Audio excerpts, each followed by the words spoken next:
Hey, it's Rich. Welcome back to the studio. Today I'm going to be doing a video by specific request from a subscriber about how to apply detail and textures to a drawing. And this person has been a long-time supporter of me. I'm happy to do this video. And it is a very complicated subject to tackle, but I'm going to do my best. And if you haven't been here before, welcome to my studio. And I upload every Tuesday and Friday, and usually some more in between. So at least 2 times a week you're getting some drawing content and painting content from me regarding comic books and manga. Go and subscribe, ring the bell for notifications. Let's get into this.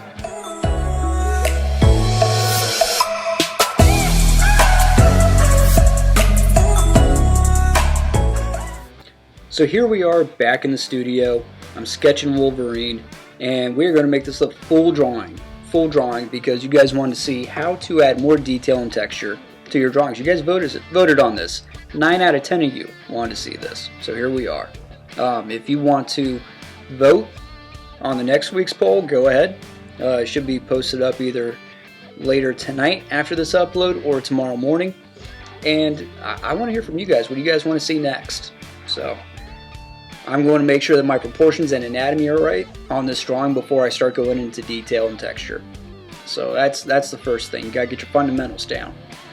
So I'm making sure that the shape of the mask is right, because that matters, especially with Wolverine. Depending on the costume, he's had various different shaped masks and colors and all that stuff. I'm going with his usual yellow and blue, I think. Or is it his brown? I think I'm going with the brown and yellow one. And the shape was kind of fin-like, stuck out more anyway. It's from like the 80s or 90s, and it was just classic. Great stuff. Definitely one of my favorites. So I'm going with some anatomy that I've learned from Jim Lee, Mark Silvestri. In fact, I think I'm looking at a Mark Silvestri drawing as I'm doing this, just for reference on the costume. I want to make sure I got it right. Mark Silvestri, by the way, is a great resource for texture and hatching. He's excellent at both. He is a master. He's been doing this stuff for like 40 years almost, I think. Almost 40 years. I think he started in the early 80s, so literally almost 40 years. And I have Wolverine here. He's looking straight at us, but his body's turned at like a 3/4 angle. And that's going to give us some fun volume and cool stuff you can do with the stripe there on his costume, which that will help show volume in perspective. So I'm going to zoom back in. I'm going to work on this mask. The mask, this is why I want to do Wolverine, because his mask is really fun when it comes to lighting. I just don't want to do a straight-on thing. It's going to be very boring. So it's like he's kind of in the middle of doing something. He turns to look at you, and he's probably going to say something like, hey, bub, something stupid. So first thing I'm going to do is start rendering the mask. And his mask, whether it's the blue and yellow costume or the brown and yellow, that part of the mask is darkest, so there's more black in it. And I want to create a gradient, and I know the light source is going to be coming from the upper left. And honestly, this tends to be my default. Not that anybody's going to notice if you master, 1 or 2 versions of lighting, and you do that all the time for your drawings. Nobody's really going to notice, So practice, one source lighting and, how figures look with just 1 light source. And then you can move on to two light sources. So I have the cheek and the cheekbone. That's going to be getting some light, and the brow. And obviously the furthest part away from the light source is going to be the darkest. So that's all going to be pretty dark. And I really love the pencil brush. It's not going to give me absolute darks unless I go over it a lot, like I am in some areas. But I really like retaining some of that texture from the pencil brush.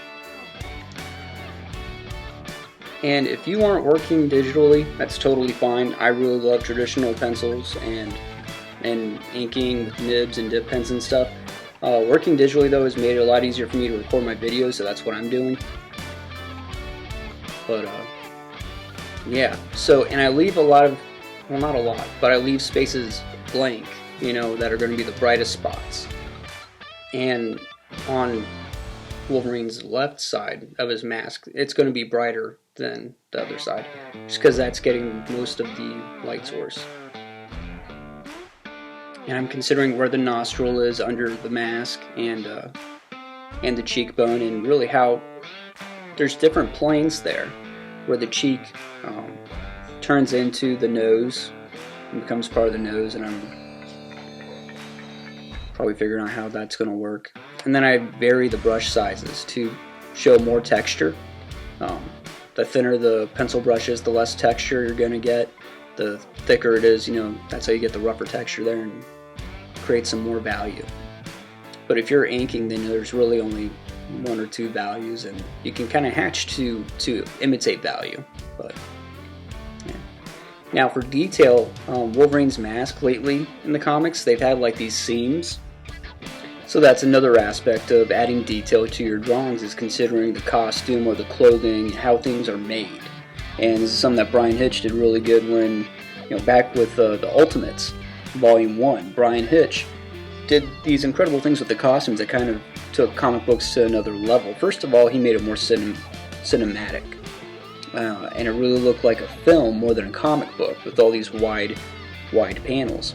But he also made the costumes more realistic and made them more inspired by sportswear and athletic equipment. He looked a lot of like ice climbing and leather and ribbed material, and how things stretched, and different fabric and materials for all those things. And he really took it to the next level. So that's another resource that you guys should definitely be looking at.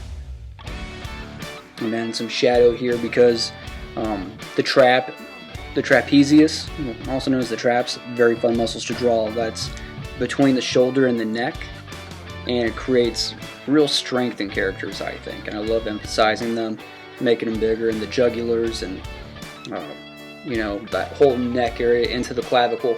There's a lot of detail and a lot of stuff you can do, and I love drawing that area. There's a lot of shadow, of course, because it's under the jaw and chin. And then you have these stripes here on his costume, and that helps show a lot of volume too, if you pay attention to the characters' designs and the stripes or patterns, whatever's going on in their costume. It's another way to show volume and how the figure is showing volume in space,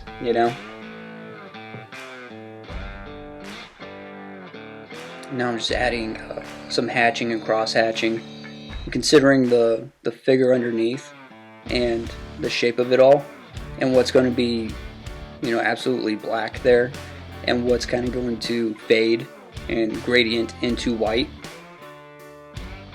And if this was a comic book, I'm doing finished colors on it, that area is not going to be white, obviously, but it's going to be the purest color that I would trust to the colorist to do. Now, some of his costumes have like metal shoulder pads, and that's kind of what I'm trying to capture there. So you got some reflective surfaces, and you're going to have scratches and dents in them. It's very interesting and very fun to do. You can take a lot of artistic license with it, because okay, so here I am, because the light's coming from the upper left, that upper top part of the trap is going to be the brightest, and then it's going to kind of fade into the black. That's always fun to do. And like I said, the metal shoulder pads, those are going to be highlights right there, those two ovals. And I'm just going to go back in over here and touch up some stuff. I'm adding some white as well, so I'm erasing, but I also switched the brush to a white pencil, and just to create more gradient. And you would just be surprised, using not just an eraser, but using whatever pencil brush you're using as white to go back into it, can create a whole different look to it and a lot more detail. It's great.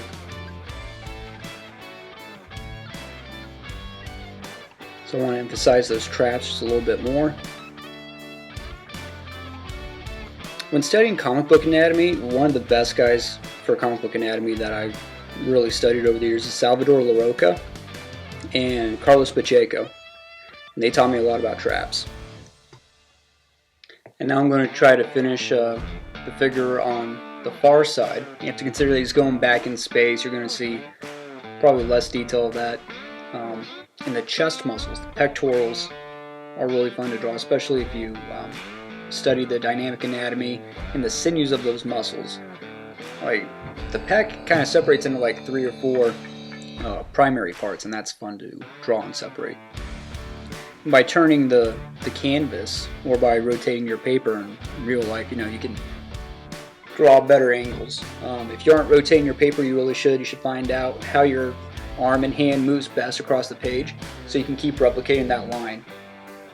And now I'm adding scratches to the armor and highlights. So by switching back to white, you can really add like some kind of crazy scratches and details into the armor. And I love doing that stuff. That stuff shows a lot of character. That's something I kind of learned when studying concept art and design is, thinking about the character and what they do, what they've been through, and how that would affect them and their appearance. So, just another layer of thinking that you can be adding to your art to make, to add detail and make your character more believable and stand out. All these different subjects can be like their own separate videos, and this is only like a 12-minute video, so I hope that I'm, not just touching on things enough to get you curious but not teach you anything. I hope I'm covering it enough. If you guys want to hear more about anything, comment down below. Whatever you're commenting down below will then go into a poll, and that will be my next Tuesday video. So make sure you guys subscribe and vote on it. And I love drawing Wolverine. I draw him just all the time, just for fun, like at no reason whatsoever. He's like my go-to character. I friggin' love drawing Wolverine. But if you guys made it this far, love you. Thank you for your support. Subscribe, ring the bell for notifications, thumbs up, all that shit.